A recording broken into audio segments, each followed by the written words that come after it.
갈등이 있기도 하고 또 불협화음이 생기기도 하고 사람 사는 것이 다 마찬가지입니다. 근데 갈등이 없다는 것은 있을 수가 없는 일이고 어떻게 하면 그 갈등을 좀 줄이고 또 그런 불협화음이 일어났을 때에 그 문제를 잘 해결할 수 있는가, 이게 사실 중요한 것이죠. 이 요셉의 가정에도 그런 갈등이 있었어요. 그 갈등을 어떻게 딛고 일어설 수 있었으며 그 가족과 형제들이 하나가 될 수 있었는가.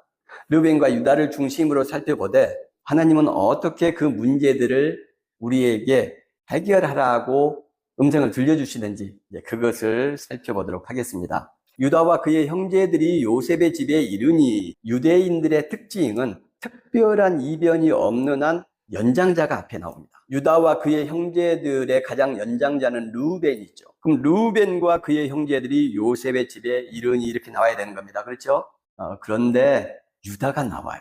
37장에서 요셉이 형들에 의해서 팔려가게 되죠. 그리고 38장에 갑자기 유다 이야기와 다말 이야기가 나옵니다. 그리고 39장에 다시 보디발 집에 있는 요셉 이야기가 나와요. 왜 38장에 뜬금없이 유다 이야기가 등장을 하냐? 주인공은 요셉인데 이상하죠. 유다가 실질적인 장자 역할을 지금 하고 있다는 것을 강조하려고 그러는 거예요. 유다가 무슨 장자 역할을 했느냐? 창세기와 구약 성경을 기록하고 편집한 사람들의 정체, 하나님의 영감을 받아서 구약 성경을 기록하고 우리가 지금 가지고 있는 이 형태로 만든 사람들이 있었지 않습니까? 그 사람들이 누구냐면 유다 지파의 아들들이에요. 후손들이에요. 나중에 남유다, 북이스라엘로 나눠지지 않습니까? 북이스라엘은 망하고 남유다는 페르시아한테, 바벨론에게 망해서 이제 페르시아 고레스가 해방을 해주죠. 북이스라엘은 12지파 중에서 거의 모두가 북쪽으로 가게 되고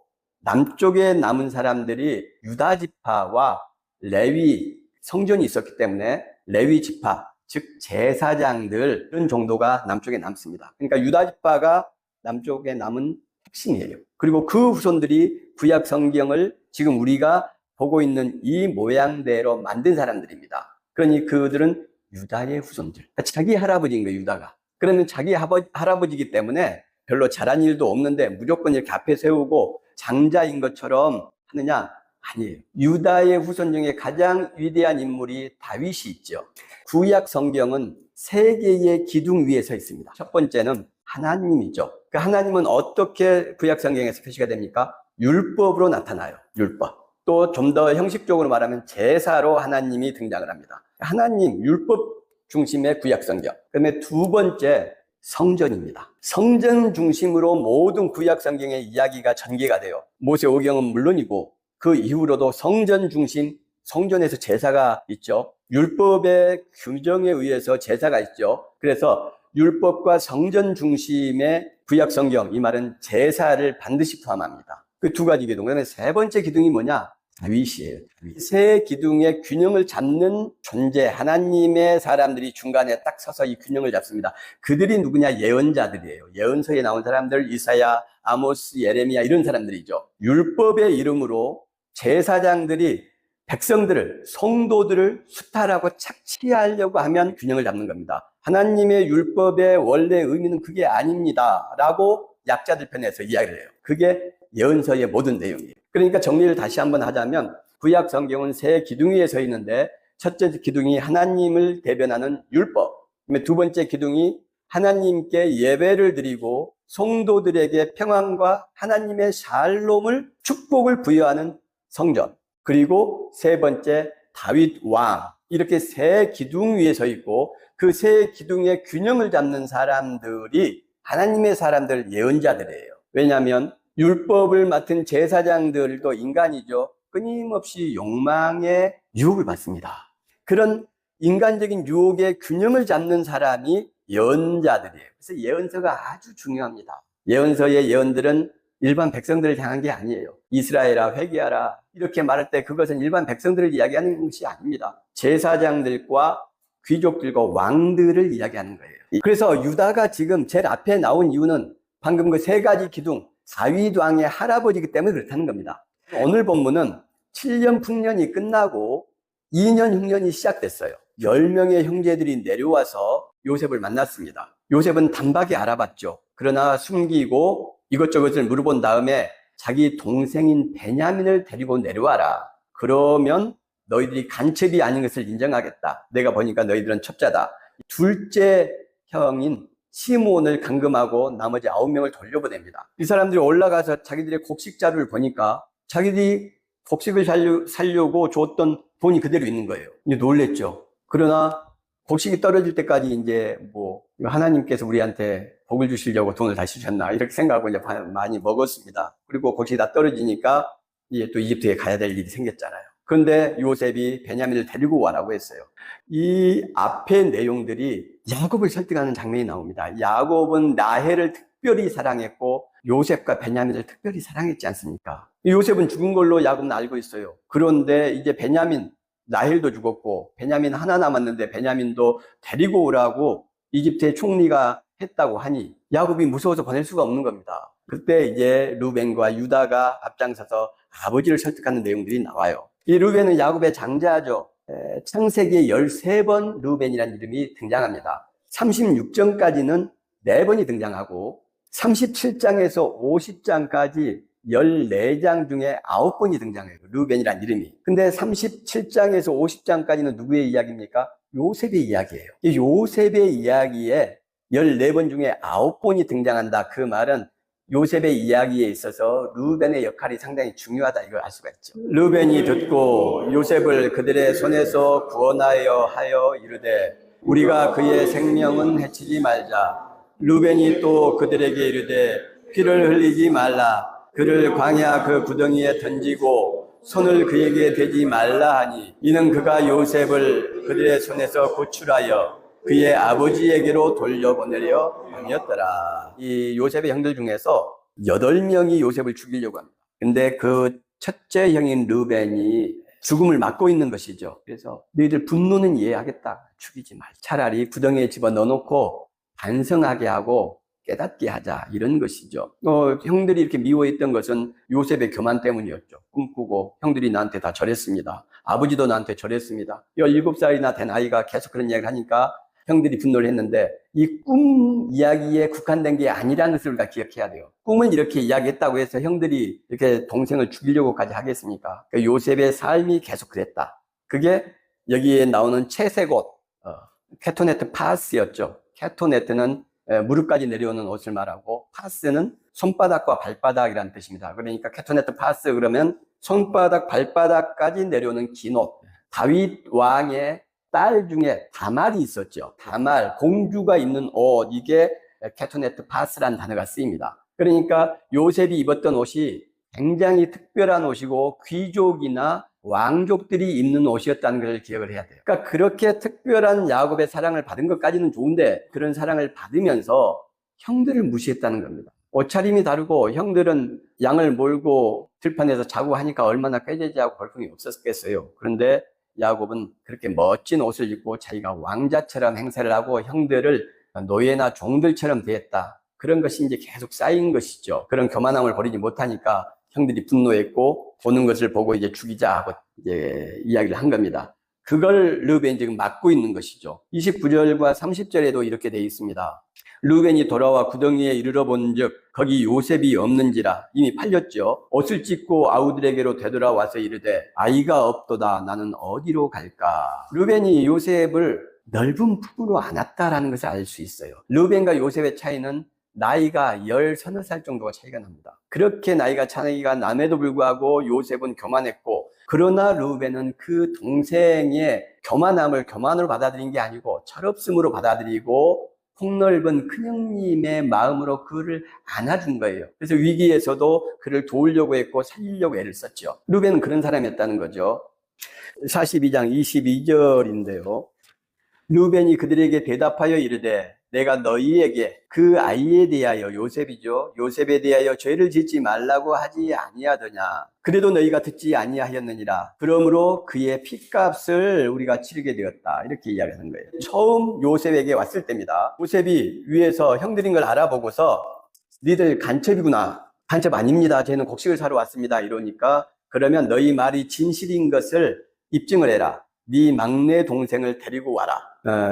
그때까지 둘째 시므온을 일단 감옥에 가다 놓겠다. 이렇게 이야기해요. 그러니까 그 이야기를 듣고 루벤이 형제들한테 하는 말입니다. 네, 우리가 죄를 져서 그렇다. 그 불쌍한 요셉을 우리가 죽였지 않냐. 그러니까 그 핏값을 지금 우리가 받는 것이다. 그래서 우리가 억울하게 지금 누명을 쓰고 이제 어떻게 할 것이냐. 이 이야기를 하는 거예요. 그들 사이에 통역을 세웠으므로 그들이 요셉이 듣는 줄을 알지 못했다. 그러니까 형들은 히브리어로 말을 한 거고 통역이 그것을 이집트어로 요셉에게 통역을 해준 겁니다. 그러니 형들은 요셉이 히브리어를 알 줄을 상상을 못했죠. 요셉은 다 들었던 거예요. 요셉이 그들을 떠나가서 울고 다시 돌아와서 르벤이 동생을 생각했던 그 사랑의 마음을 요셉은 오랫동안 가슴에 안고 있었죠. 그때 르벤 큰형님이 아니었으면, 유다 형님이 아니었으면 나는 죽었어. 너희가 되어 팔려간 것만 해도 그것은 큰형님 덕분이고 유다 형님 덕분이야 라고 생각을 하고 있었는데 23년 만에 만났는데 그 르벤이 우리가 죄를 졌다. 그 아이한테 죄를 졌지 않느냐. 그래서 이런 일이 생긴 거다 라고 말을 하니까 요셉이 울컥한 거예요. 큰형님은 그때나 지금이나 여전히 나를 생각하고 나를 위하시는 분이구나. 그래서 감정을 억누를 수가 없어서 울고 다시 온 겁니다. 르벤의 자기 성찰과 회개가 눈물을 부른 거죠. 요셉의 마음을 따뜻하게 만들고 용서를 부르는 거예요, 지금. 42장 37절에 보면 이렇게 되어 있습니다. 르벤이 그의 아버지에게 말하여 이르되 내가 그를 아버지께로 데리고 오지 아니하거든 내 두 아들을 죽이소서. 그를 내 손에 맡기소서. 내가 그를 아버지께로 데리고 돌아오리이다. 혹시 다 떨어지니까 아버지 다시 이집트에 내려가야 될 것 같습니다. 아버지가 너희들이 전번에 가서 내 아들 시므온을 잡혀두고 왔고 이제 베냐민까지 데리고 와서 베냐민까지 죽이려고 하느냐. 그러니까 르벤이 하는 말이 내가 베냐민 데리고 오겠습니다. 책임지고 만약에 내가 베냐민을 못 데리고 오면 내 아들들 죽이십시오. 이렇게 이야기를 하는 거예요. 내 아들이 소중하지 않다 이런 말이 아니고 르벤이 그만큼 전체 공동체가 살기 위해서는 누군가의 희생이 필요하고 그 희생이 필요하다면 그 희생은 제가 하겠습니다. 저의 가장 소중한 것을 아버지 손에 맡기고 제가 생명을 걸고 베냐민을 다시 데리고 올 테니 아버지 두려워하지 말고 용기를 내서 결단하십시오 이 말이잖아요. 야곱이 우리가 전체적으로 우리가 그때 봤을 때에 굉장히 유약하고 겁이 많은 사람이었지 않습니까? 그러니까 이걸 결단을 못하는 거예요. 두려워서. 또 너무나 사랑하고. 르벤이 이런 희생적인 모습, 책임감 있는 모습, 큰형님의 모습을 보였다. 이제 이것을 우리가 알 수가 있고요. 유다는 찬송, 찬양이란 뜻입니다. 역시 르벤과 같이 레아의 후손이죠. 이 유다는 넷째 아들입니다. 자, 이 유다라는 말은 창세기에 34회 쓰입니다. 그런데 1장부터 36장까지 요셉 이야기 이전에 2번밖에 안 나와요. 그런데 요셉 이야기 37장에서 50장까지 무려 32번이 나옵니다. 유다가 얼마나 중요한지 알 수가 있어요. 출애굽기 이후에도 마찬가지입니다. 유다라는 이름이 상당히 많이 나오는데 역시 다윗 중심으로 이게 흘러가기 때문이에요. 신약에서도 바로 마태복음 1장 족보에 유다가 등장을 하죠. 다윗 때문에 그런 겁니다. 다윗 때문에. 그래서 34회 중에 32회가 이 요셉 이야기에 유다가 등장한다. 즉 실질적인 장자, 리더의 역할을 한다는 걸 우리가 알 수가 있어요. 37장에 유다가 이렇게 말합니다. 우리가 동생을 죽이고 그 피를 덮어둔들 그것이 무엇이 우리에게 유익할까? 지금 르벤은 없고요. 요셉은 잡아서 구덩이에 던져놓은 상태입니다. 그래서 밥을 먹고 있는데 이스마엘 상인들이 지나가는 거예요. 그걸 보고 유다가 아이디어를 얻었어요. 지금 가만 놔두면 르벤 형도 지금 없잖아요. 그러니 죽이려고 할 텐데 차라리 그거보다는 저 이스마엘 상인들에게 파는 게 낫겠다. 이스마엘의 상인들은 누구죠? 유다 입장에서는 할아버지가 이삭이죠. 그 할아버지, 배다른 할아버지가 이스마엘 아닙니까? 그게 남이 아닌 거예요. 그러니 우리 요셉을 저분들한테 팔면 친척이니까 다른 종이나 너희처럼 대하지 않을 것이다. 좀 후대할 것이다 하고 생각하고 아이디어를 내서 이 말을 합니다. 그 피를 덮어두고 그를 죽이는데 무엇이 유익하겠냐? 차라리 돈 주고 팔자. 거기에 형제들이 다 동의를 합니다. 유다가 잡힌 그 요셉을 구덩이에 던졌을 그때부터 어떻게 하면 요셉을 살릴까? 그러다가 이스마엘 상인들을 보고 아이디어를 확 낸 겁니다. 38장에 보면 그 후에 유다가 자기 형제들로부터 떠나 37장에 요셉이 팔려가고 38장에서 갑자기 유다 이야기가 나오는데 유다가 형제와 가족들을 떠나서 가나안 땅으로 가버립니다. 그리고 거기서 결혼을 하고 아들 셋을 낳았는데 그중에 둘이 죽고 다말은 또 며느리는 멀리 보내고 이래서 나중에 이제 다말이 또 자기 아들들을 낳고 이런 비극적인 이야기들이 전개가 되죠. 38장에 나오는 유다는 왜? 이 성경을 2000년 동안 수많은 천재들이 연구하고 고민하고 그렇게 했는데도 불구하고 그것을 명징하게 대답을 못합니다. 유다가 대체 왜 형제들 떠나서 그렇게 떠나갔죠? 거기서 가나안 사람 수아의 딸을 만나죠. 그래서 결혼하죠. 그 아이들을 3명을 낳고 그 아이들 중에 큰아들이 엘이 결혼하고 어쨌든 3아이들 중에 2아들을 결혼을 시킬 때까지 그 지역에 살잖아요. 20년이 훨씬 넘었다는 이야기예요. 왜 유다가 형제들 따라 그렇게 사는가? 제 생각으로는 틀림없이 요셉을 팔고 나서 형제들과 갈등이 있었어요. 양심의 가책이 있었죠. 그래서 함께하지 못했던 겁니다. 그 이야기 외에는 도대체 왜 유다 이야기 거기서 뜬금없이 등장하는지를 설명할 길이 없습니다. 그리고 또 하나는 다윗의 할아버지인 유다를 어쨌든 정의롭고 사랑이 많은 사람으로 강조하기 위한 유다의 후손들의 의도들이 있을 수 있다. 이제 이렇게 볼 수가 있죠. 유다가 그의 아버지 이스라엘에게 이르되 저 아이를 나와 함께 보내시면 우리가 곧 가리니 베냐민이죠. 그러면 우리와 아버지와 우리 아이들이 다 살고 죽지 아니하리이다. 이제 설득을 하는 장면이 10절까지 나옵니다. 우리가 지체하지 않았더라면 벌써 2번 갔다 왔겠습니다. 이 설득에 결국은 야곱이 무릎을 꿇어요. 그래서 그러면 알았다. 죽으면 죽는 거지 하면서 이제 아들을 내주어서 베냐민을 데리고 내려온 것이 되는 겁니다. 아버지를 설득하는 데 있어서 유다가 주도적인 역할을 했다. 이걸 또 알 수가 있죠. 44장 30절에서 34절인데요. 유다의 연설이 시작된 거죠. 그 핵심적인 메시지가 방금 30절에서 34절까지 이 구어 옛날 문체로 쓰여져 있어서 우리한테 직관적으로 확 다가오지 않습니다. 그런데 그 장면을 한번 생각해 보세요. 요셉이 총리로 앉아 있어요. 그 밑에 첩자의 누명을 쓴 히브리 이방인들 10명이 지금 무릎을 꿇고 있는 겁니다. 그리고 저 사람 말에 의해서 내가 이 자리에서 지금 죽을 수도 있고 살 수도 있어요. 요셉이 지금 화가 나 있는 것처럼 이야기하지 않습니까? 여기서 일어났던 사건은 이제 요셉이 잘 대접을 합니다. 베냐민이 왔으니까 약속대로 돌려보내요. 근데 베냐민의 곡식 자루에다가 은잔을 숨겨놓은 겁니다. 일부러. 그리고 쫓아가서 너희들 우리 주인님, 총리님 은잔이 없어졌다. 베냐민 부대에서 이게 나온 거죠. 곡식 자루에서 은잔이. 그 다시 끌려오게 된 겁니다. 그럴 때 지금 유다가 하는 이야기예요. 그래서 여기서 아버지가 죽습니다. 그 아이가 못 가면. 그러니 내가 대신 포로가 되겠습니다. 우리 동생은 보내주십시오 하면서 자기 생명을 걸고 동생의 생명을 구하는 장면이잖아요. 이렇게 기가 막힌 연설을 통해서 총리의 마음을 움직인 거죠. 신구약을 다 통틀어서 가장 멋진 연설. 아리스토텔레스가 수사학의 3요소를 이야기할 때 이제 에토스, 파토스, 그다음에 로고스 이렇게 이야기합니다. 그 에토스가 첫 번째 가장 중요한 건데 그 에토스가 윤리, 인격 이런 거예요. 외형과 내면을 다 포함한 것을 에토스라고 하고요. 공동체적인 공감, 이걸 에토스라고 합니다. 설교도 수사학입니다. 목회자도. 그러면 제 인격과 옷차림과 목소리, 외모, 머리 모양 이것이 전부 에토스에 들어갑니다. 말을 하기 전에 연사가 단에 딱 쓰지 않습니까? 그러면 사람들이 그 사람을 보고 저 사람이 누구야? 아무개야. 아무개가 참 인생을 아름답게 어려운 사람들을 도우면서 살았대 하는 마음이 있죠. 알죠, 소식을. 그래서 그 사람의 인격을 평가를 하는 거고요. 그 다음에 외모를 봤더니 그 사람이 키도 크고 인상도 좋은 겁니다. 마음이 좀 열리겠죠. 목소리도 아주 듣기가 좋아요. 그것을 에토스라고 하고 수사학에서 가장 중요한 요소로 아리스토텔레스가 이야기합니다. 파투스는 열정이에요. 감정적인 측면입니다. 정서.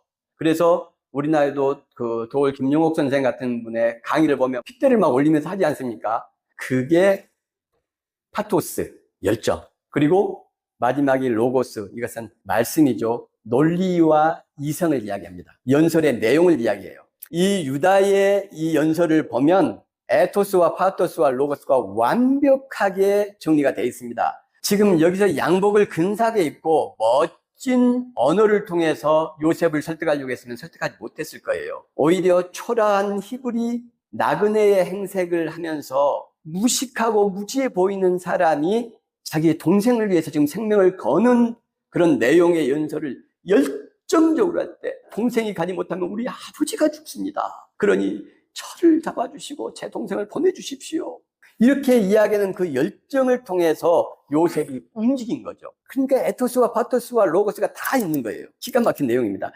3일상의 25장에 보면 그 나발이라는 부자가 나오지 않습니까? 다윗이 사울에게 쫓겨다닐 때에 그 나발이 이제 양의 털을 깎습니다. 이스라엘 사회에서 부자가 털을 깎을 때는 그 집 종과 노예뿐만 아니라 인근의 모든 사람들을 초대해서 술도 나누고 떡도 나누고 고기도 나누고 이렇게 해요. 그 축제입니다. 다윗이 나발의 양떼들을 보호를 해줬어요. 그래서 양털을 깎는다니까 다윗이 가서 사람을 보내서 뭐 좀 얻어와라 이렇게 하죠. 축하해주고.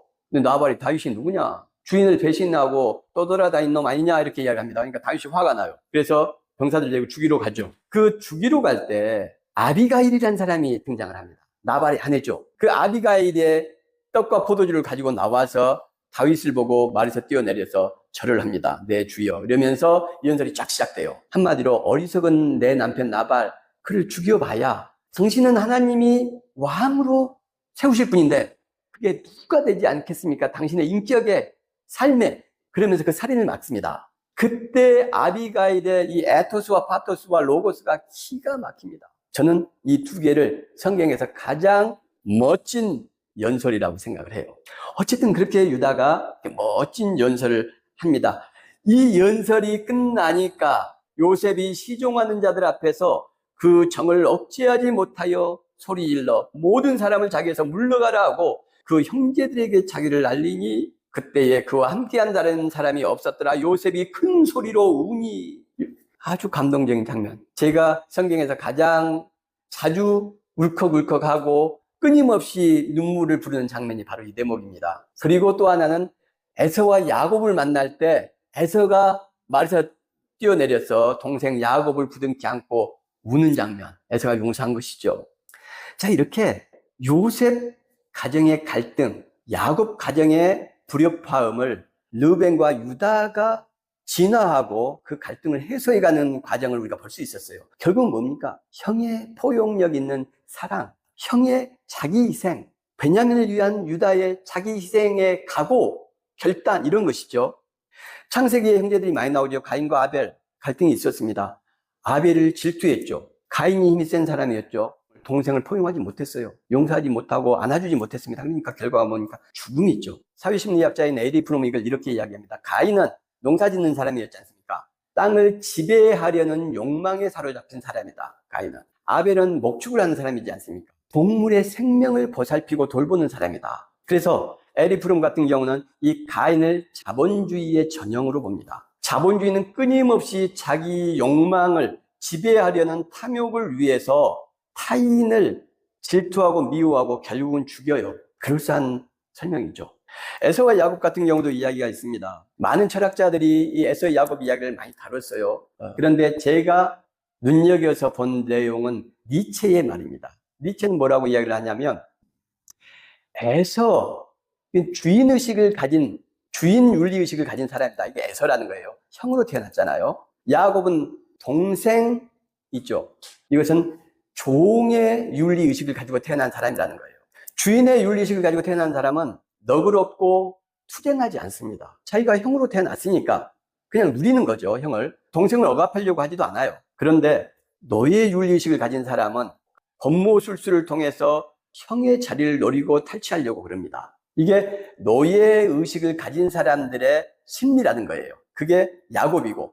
그러면서 야곱은 자기의 삶, 자기가 주인의식을 갖지 못하고 노예의 윤리의식을 가졌다. 그래서 타인을 해롭게 하고 속이고 죽이려고 하는 거죠. 잘못된 것이라는 이야기입니다. 그런데 기독교가 야곱의 잘못된 윤리의식을 이상화하고 정당화한다라고 이야기해요. 니체가. 야곱은 긍정적인 것이 없습니다. 근데 야곱을 이상해요. 이상화하고 야곱의 축복을 이야기하고 야곱 같은 하나님의 은총을 달라고 기도하고. 잘못된 겁니다. 성경은 야곱을 본받으라고 야곱을 등장시킨 게 아니고 기독교인이 야곱처럼 살면 되지 않는다는 것을 이야기하기 위해서 기록을 했어요. 하나님께서 가룟 유다에 대해서 기록을 한 것은 가룟 유다처럼 세상을 배신하는 삶을 살아라라고 기록한 게 아니고 가룟 유다처럼 살면 안 된다는 것을 보여주시기 위해서 하나님께서 기록을 하신 거예요. 유대인들은 야곱의 후손이니까 야곱을 미워할 수 있습니다. 그러나 우리는 유대인이 아닙니다.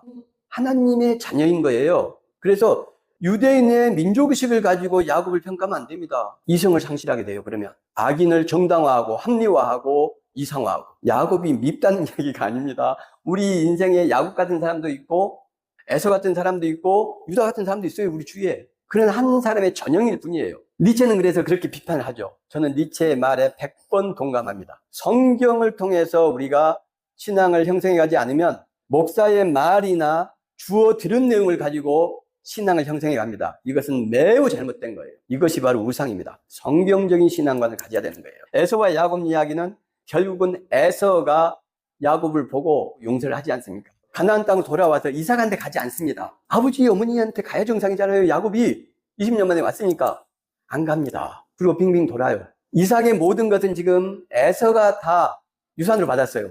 에서가 이것을 야곱에게 전부 물려주고 에서는 저 밑으로 떠납니다. 에돔 지역으로. 에서가 멋있는 사람입니다. 나중에 제 동영상을 통해서 지난 설교를 좀 확인해 보시면 좋겠어요. 우리가 너무나 환상적인 성경적이지 않은 신앙을 가지고 있다는 것을 반성하면서 성경적인 신앙관으로 바꿔야 됩니다. 에서의 용서가 이 갈등을 잠재웠어요. 이스마엘과 이삭도 마찬가지죠. 사라와 하갈 같은 경우도 있습니다. 이거는 형제지간은 아니지만 사라의 끊임없는 질투 때문에 결국은 아브라함의 아내였던 하갈은 쫓겨났고 아브라함의 첫째 아들인 이스마엘도 쫓겨났죠. 만약에 사라가 하갈을 좀 더 포용하고 에서가 야곱을 안아줬던 것처럼 르우벤이 요셉을 불쌍하게 보았던 것처럼 그렇게 하갈을 사라가 불쌍하게 여겼다면 어땠을까요? 훨씬 아름다운 결말, 그렇게 가정이 찢기고 파괴되는 일은 없었을 것입니다. 철학자들이 이 각각의 내용, 가인과 아벨, 무슨 막 엄청나게 많은 철학자들이 제가 찾아본 것만 해서 10명입니다. 니체, 르네 지라르, 자캉, 드레즈, 엠마누엘 레비나스, 엄청나게 많은 사람들이 다 이야기를 했어요. 스피노자. 그런데 이 전체를 관통하는 하나의 키워드, 해결 방법을 제시한 분이 있더라고요. 엠마누엘 레비나스라는 분이 있습니다. 이분이 이야기하는 핵심은 뭐냐면 타자의 얼굴에 대한 무한한 책임을 강조하는 분이에요. 기독교 신앙이란 뭐냐? 타인의 얼굴, 특별히 약자의 얼굴에서 예수 그리스도를 발견하는 것이다. 이게 기독교 신앙의 전부다는 거예요. 여러분, 하나님의 아들 예수 그리스도께서 뭐 하셨습니까? 약자의 얼굴에서 하나님의 얼굴을 발견하신 분이 예수 그리스도예요. 그래서 무한한 윤리적 책임을 가지고 우리 죄인들을 위해서 예수님께서 대신 죽으셨지 않습니까? 기독교의 하나님은요, 모든 생물과 인간에 대해서 무한한 책임을 지시는 분입니다. 그리고 예수님께서 그걸 증명하셨어요. 그래서 우리 그리스도인들은 타인과 약자들에 대해서 그들의 얼굴에 대해서 무한한 윤리적 책임을 져야 되는 것입니다. 이것이 그리스도인들의 길이고 좁은 문 좁은 길을 가는 방법입니다. 가정의 갈등과 불협화음도 이 타인에게서 예수 그리스도를 발견하고 그들의 얼굴에 윤리적 책임을 지려고 할 때 이 모든 갈등과 불협화음이 해결될 수 있다는 걸 볼 수가 있어요. 그것을 보지 못하면 동생을 죽이게 되는 것이고 그걸 보게 되면 에서처럼 야곱에게 모든 것을 용서하고 모든 것을 양보하고 야곱을 자유롭게 해주고 자기는 떠나는 것이고요. 그것이 하나님의 나라를 세우는 길이라는 것을 우리가 가슴속에 새기고 살아가면 좋겠습니다.